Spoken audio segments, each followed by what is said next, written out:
आर्थिक सर्वेक्षण में हमें यह बताया गया है कि क्या भारत के जीडीपी को बढ़ा चढ़ाकर दर्शाया जाता है या नहीं।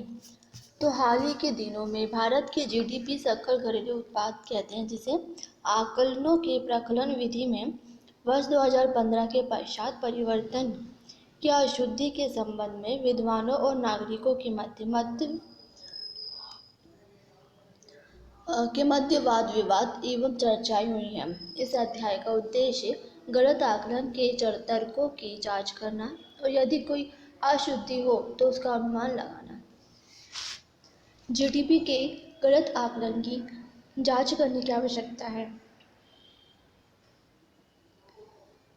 जीडीपी का आकलन अर्थव्यवस्था की विकास संभावनाओं को निर्दिष्ट करने में महत्वपूर्ण भूमिका निभाता है, जिसका निवेशक के मनोभाव पर प्रत्यक्ष प्रभाव पड़ता है।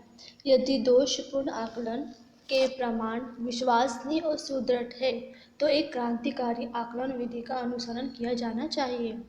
समीक्षा द्वारा किए गए प्रेक्षण को बताया गया है कि जो प्रतिमान वर्ष 2011 के पश्चात भारत के बारे में 2.77% तक जीडीपी का वृद्धि गलत तरीके से अति प्राकलन करते हैं। वहीं इसी समान अवधि में मॉडल में शामिल अन्य 51 देशों की जीडीपी वृद्धि के बारे में गलत प्राकलन प्रस्तुत करते हैं। उपयोग किए गए चरों, निर्यात, आयात, उद्योगों के वास्तविक वृद्धि, वास्तविक ऋण आदि का जीडीपी आकलन के साथ अस्थिर सह संबंध होता है, अर्थात उनके मध्य यह संबंध सकारात्मक से नकारात्मक रूप में भिन्न होता है। मानव प्रकलन विधि समानांतर प्रवृत्ति की एक मौलिक धारणा का निर्माण करती है और यह सांख्यिकीय जोखिमों के प्रति जिम्मेदार नहीं है। छोड़े गए चर का पूर्वाग्रह मानक मॉडल द्वारा उत्पन्न मुद्दों को समाप्त करने हेतु समीक्षा द्वारा एक सामान्यीकृत मॉडल को बनाया गया है, जिसमें देश के निश्चित प्रभावों, प्रत्येक देश के लिए विशिष्ट प्रभाव को भी शामिल किया गया है।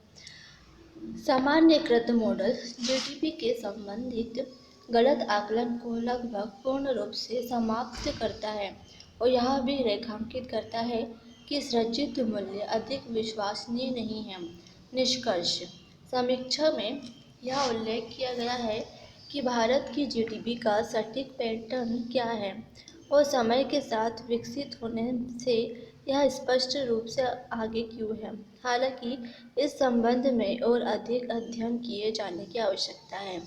समीक्षा में यह सुझाव दिया गया है कि सकल घरेलू उत्पाद जैसे सूक्ष्म स्तरीय साक्ष्यों के साथ इसके निष्कर्षों को वही तरीके से समझा जाना चाहिए जैसे कि समीक्षा के खंड 1 के अध्याय 2 में रेखांकित किया गया है।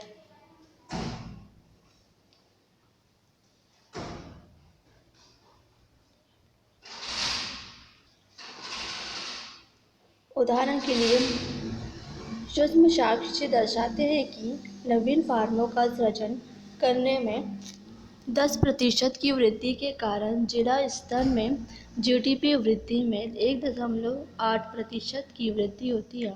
इस जिला स्तर की जीडीपी वृद्धि को देश स्तर के